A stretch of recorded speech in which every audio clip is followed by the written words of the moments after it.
दोस्तों नमस्कार। मैं आपके लिए लेके आ गया हूं एक एक्सप्लेन्ड वीडियो। आपको आज मेरे चैनल में आपका मैं स्वागत करता हूं। मेरे चैनल का नाम है एक्सप्लेन्ड विद रोहित।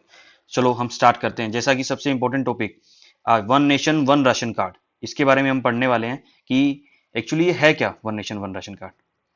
ठीक है, तो ये न्यूज में क्यों चल रहा है। ठीक है, जैसे कि निर्मला सीतारामन जी हमारे यूनियन फाइनेंस मिनिस्टर, उन्होंने क्या बोला, one nation one ration card to ensure, किस लिए, 100% नेशनल पोर्टेबिलिटी। कब तक, मार्च 2021 तक। ठीक है, जैसे कि आपने देखा होगा अभी सेंट्रल गवर्नमेंट ने, मतलब कि जो कोविड 19 का जो आउटब्रेक चल रहा है उसके दौरान जो इकोनॉमिक रिलीफ पैकेज अनाउंस किया था, उसमें उन्होंने कहा कि वो नेशनल रोल आउट करने वाले हैं, किसका, one nation one ration card का। ठीक है, और ये सिस्टम सभी स्टेट और यूनियन टेरिटरीज में आने वाला है, कब तक, मार्च 2021 तक। अब हम पढ़ते हैं हमारा कि राशन कार्ड क्या होता है, कि हम राशन कार्ड से क्या समझते हैं। जैसे आप देख पा रहे होंगे इस पिक्चर में, ये हरियाणा सरकार का राशन कार्ड है, हरियाणा गवर्नमेंट का।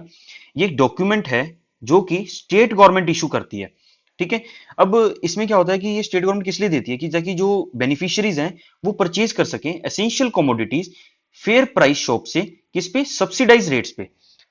उसके बाद क्या होता है, जो ये राशन कार्ड्स होते हैं ना, ये अलग अलग टाइप के होते हैं। इसके अंदर तीन टाइप के राशन कार्ड हम देखेंगे, एपीएल, बीपीएल एंड अंत्योदय।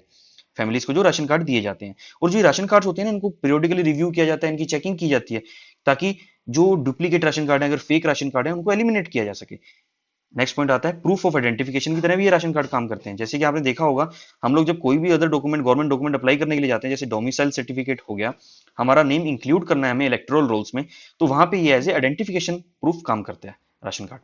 ठीक है, उसके बाद आता है कि जैसे अब मोदी जी को आप देख पा रहे हैं, ये क्या कह रहे हैं, one nation one ration card, किस लिए, एफिशिएंसी आ सके, ट्रांसपेरेंसी आ सके, और इन करप्टिबिलिटी, मतलब कि करप्शन को भी तो रोकना है ना। उसके बाद आता है कि जो डाटा है राशन कार्ड का, वो कनेक्टेड कर दिया जाएगा एक सर्वर से, और फिर कोई भी बेनिफिशियरी है, चाहे वो कहीं पर भी है, वो अपना ग्रेन पिक कर सकता है किसी भी पब्लिक डिस्ट्रीब्यूशन सिस्टम से।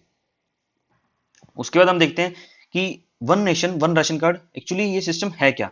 जो बेनिफिशियरी है ना, वो अपना सब्सिडाइज रेट पे किसी भी, मतलब कि जो भी फेयर प्राइस शॉप है, वो किसी भी पूरे कंट्री में कहीं से भी वो अपना फूड ग्रेन ले सकता है, बट उसका राशन कार्ड आधार लिंक्ड हो जाएगा।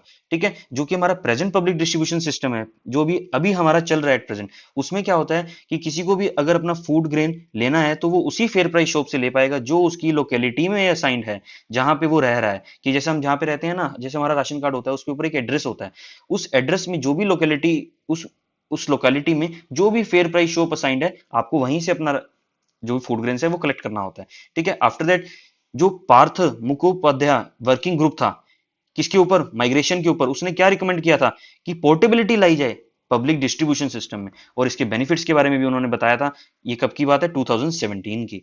सब्सिक्वेंटली उसके बाद फिर क्या होता है कि जो गवर्नमेंट है हमारी, वो लॉन्च करती है integrated management of public distribution system, IMPDS. ये कब किया, अप्रैल 2018 में। चलो नेक्स्ट चलते हैं हम आगे। अब जैसे आपने देखा हुआ, आधार का रोल बढ़ता जा रहा है, आधार से लिंकिंग हर गवर्नमेंट डॉक्यूमेंट की जा रही है। रीजन बीइंग कि उसे एक तो डुप्लीकेशन खत्म हो, एक मतलब कि जैसे कि बेनिफिशियरी को सही लाभ मिल पाए। ठीक है, तो हम देखते हैं इसके अंदर क्या होता है।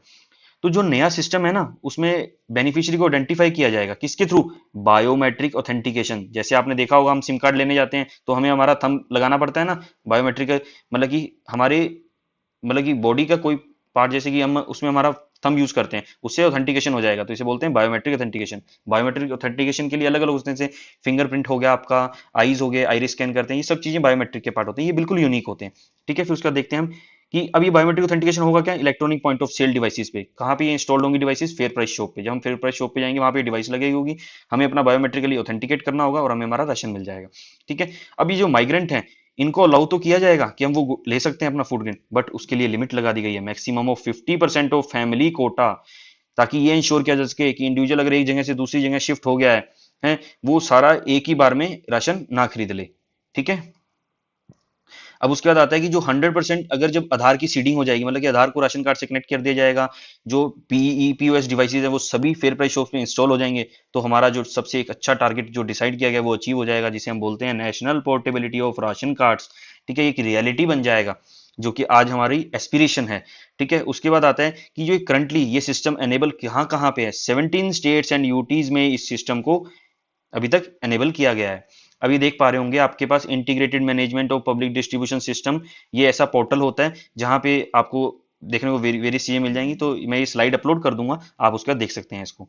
उसके बाद आता है कि ये जो आईएमपीडीएस सिस्टम है, ये भैया जो स्कीम है, ये किस टाइप की स्कीम है, सेंट्रल सेक्टर स्कीम है या फिर सेंट्रली स्पॉन्सर्ड स्कीम है। तो ये सेंट्रल सेक्टर स्कीम है। सेंट्रल सेक्टर स्कीम में क्या होता है, जो भी सारा फाइनेंस होता है वो सेंट्रल गवर्नमेंट प्रोवाइड करती है। और यही अगर ये सेंट्रल स्पॉन्सर्ड स्कीम होती तो उसके अंदर शेयर रहता है सेंट्रल गवर्नमेंट और स्टेट गवर्नमेंट का।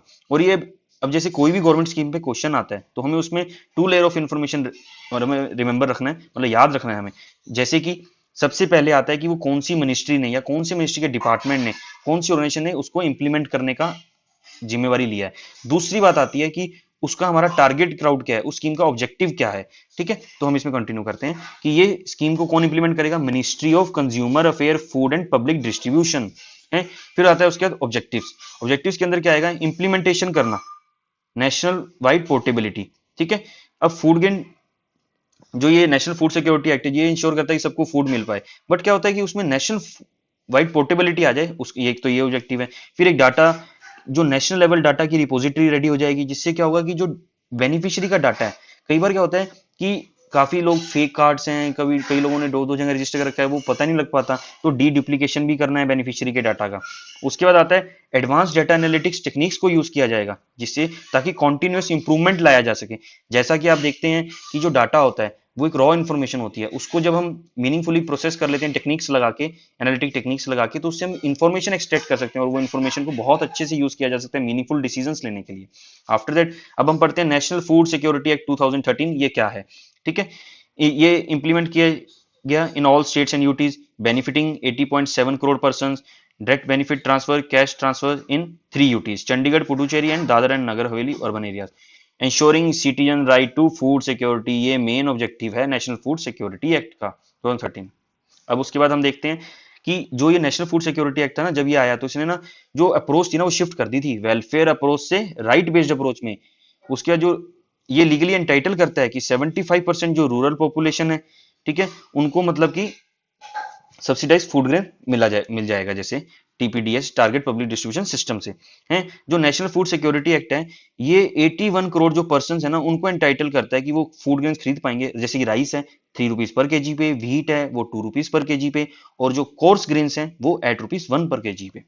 ठीक है, आफ्टर दैट हम देखते हैं कि ये जो सिस्टम ये कैसे ऑपरेट करेगा। ये ज्वाइंट रिस्पॉन्सिबिलिटी है किसकी, central government and state government. अब इसमें देखते हैं हम सेंट्रल गवर्नमेंट का क्या रोल रहेगा एंड स्टेट गवर्नमेंट का क्या रोल रहने वाला है। तो हम देखते हैं सेंट्रल गवर्नमेंट का ये रोल रहेगा कि वो रिस्पॉन्सिबल है एलोकेट करना फूड ग्रेन किसको, स्टेट्स और यूनियन टेरिटरी को, फिर ट्रांसपोर्ट करना फूड ग्रेन्स कहां तक, डेजिग्नेटेड डिपोज तक, और फिर सेंट्रल असिस्टेंस प्रोवाइड की जाएगी स्टेट और यूनियन टेरिटरीज को, ताकि जो एफसीए के गोडाउन्स हैं वहां से वो जो फेयर प्राइस शॉप का डोर स्टेप है वहां तक वो गुड्स पहुंच सकें।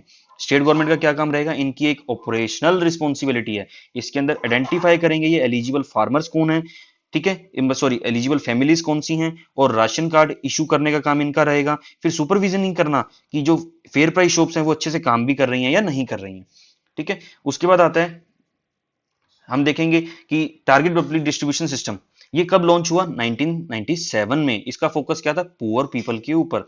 ठीक है, बेनिफिशियरीज को 2 कैटेगरीज में डिवाइड किया, below poverty line and above poverty line. अब फिर उसके बाद आता है अंत्योदय अन्न योजना, ये कब लॉन्च की गई, 2000 में। ठीक है, अब मतलब कि ये किस लिए थी, जो टारगेट पब्लिक डिस्ट्रीब्यूशन सिस्टम है ना उसको और भी ज्यादा फोकस्ड एंड टारगेटेड बनाना। वो कैसे बनाएंगे हम, जैसे कि फोकस करके जो पुअरेस्ट ऑफ द पुअर, जो गरीबों में से भी जो सबसे ज्यादा गरीब है उन पे, और ये किसमें देखा जाएगा, ऑब्वियसली बीपीएल बेनिफिशियरीज में। अभी देख आप साथ में ये इंफोग्राफी देख रहे हैं, development for all, ensuring food security for more than 80 crore people, food security ensured in all the 36 states union territory as against 11 states in May 2014। Okay, अब हम देखते हैं इसका बेनिफिट क्या है। जैसे अब क्या होगा, इंट्रा स्टेट और इंटर स्टेट पोर्टेबिलिटी आ जाएगी अगर ये हम one nation one ration card ले आते हैं, तो अब इससे जो माइग्रेंट्स हैं उनको बड़ा बेनिफिट होने वाला है। जैसा कि हमने कोविड के चलते सबसे बड़ी प्रॉब्लम ये देखी कि माइग्रेंट्स को बहुत सफर करना पड़ा। अब intra state portability inter state portability को कैसे इंप्लीमेंट किया जाएगा, आईएमपीडीएस पोर्टल है उसके लिए। जो इंट्रा स्टेट है उसके लिए अन्न वितरण पोर्टल है। जो अन्न वितरण है ना पोर्टल, उसके बारे में हम देखते हैं अब कि ये इंप्लीमेंट किस लिए किया गया, कि जैसे डिस्प्ले करता है इलेक्ट्रॉनिक ट्रांजेक्शन जो हो रही है ना ईपीओएस के थ्रू, मतलब कि जो उससे डिस्ट्रीब्यूट किया जा रहा है, फूड रेंज दिया जा रहा है बेनिफिशियरी को, और साथ में ये पोर्टल ये भी मतलब कैप्चर करता है कि आधार की जो ऑथेंटिकेशन कैसी हो रही है बेनिफिशियरीज की। ठीक है, और सिर्फ मतलब कि यही नहीं कि जो फूड ग्रेन एलोकेट हुआ वो डिस्ट्रीब्यूट हुआ या नहीं, आधार का जो ऑथेंटिकेशन है बेनिफिशियरी का उसको भी, इंफॉर्मेशन को भी ये कैप्चर करता है। ठीक है, उसके बाद ये किस में हेल्प करेगा, जो बोगस राशन कार्ड होते हैं ना होल्डर्स, उनको रिमूव कर देगा। ठीक है, उसके बाद ये कंट्रोल करेगा जो अपना सब्सिडी बिल बढ़ रहा है। जैसे अब लीकेजेस हो जाती हैं, जो गलत तरीके से जो लोग मतलब कि कहीं सप्लाई हो जाता है, कुछ भी पहुंच नहीं पाता है प्रॉपर वे से, उन सब चीजों को अगर हम कंट्रोल कर लेंगे तो जो वल्नरेबल सेक्शन के लिए जो स्कीम्स आई हैं, ये जो बेनिफिट्स है वो बेनिफिशरीज तक ज्यादा से ज्यादा मैक्सिमम लोगों को सर्व किया जा सकेगा, और साथ में हमारा टारगेट भी अचीव हो जाएगा। ठीक है, उसके बाद हम आगे देखते हैं। ये देखिए जैसे अब ईपीओएस डिवाइस से क्या ऐसे सारी चीजें मूव करती हैं, डिस्ट्रीब्यूशन ऑफ फूड ग्रेन्स, ये आप देख सकते हैं, मैं ये स्लाइड शेयर कर दूंगा। उसके बाद आता है कि इंप्लीमेंटेशन चैलेंजेस क्या क्या आने वाले हैं आगे जाके। है सबसे पहला टेक्नोलॉजिकल ग्लिच, क्योंकि हमारे इंडिया में डिजिटल डिवाइड का इशू है, तो वो तो उसको सबसे मेजरली हमें कवर देखना होगा। जैसे कि हम कुछ भी करते हैं, ठीक है, आधार ऑथेंटिकेशन की बात करते हैं सबसे पहले, कि जो अभी तक राशन कार्ड है ना वो 85% लोगों के आधार से लिंक है। ठीक है, अभी बाकी लोग खड़े हैं, उनको भी जरूरी है जोड़ना। फिर ईपीओएस मशीन्स हैं जो इनके बारे में अभी हम बात कर रहे थे, टोटली 79,050 हैं, उसमें से जो 37392 फेयर प्राइस शॉप है ना, उन्हीं के पास ये मशीन इंस्टॉल्ड हैं जनवरी 2020 तक का डाटा अगर हम देखें तो। ठीक है, जो ये मतलब कि अगर हम बात करें बिहार, वेस्ट बंगाल स्टेट, उधर तो ये और भी ज्यादा कम है। ठीक है, जैसे कि जबकि ये सबसे ज्यादा आउट माइग्रेशन स्टेट्स मतलब कि है इन स्टेट्स का। ठीक है, उसके बाद आता है इंटरनेट कनेक्टिविटी एंड रिलायबिलिटी। जैसा कि आप देखते हैं कि इंटरनेट का जो पेनिट्रेशन है, अभी तक इंटरनेट हमारे रूरल एरियाज में, रिमोट एरियाज में अच्छे से नहीं पहुंच पाया है। तो ये अभी भी हमारी जो इंटरनेट का पेनिट्रेशन है वो बड़ा लो है रूरल इंडिया में, तो स्पेसिफिकली ये सबसे ज्यादा प्रॉब्लम क्रिएट करेगा।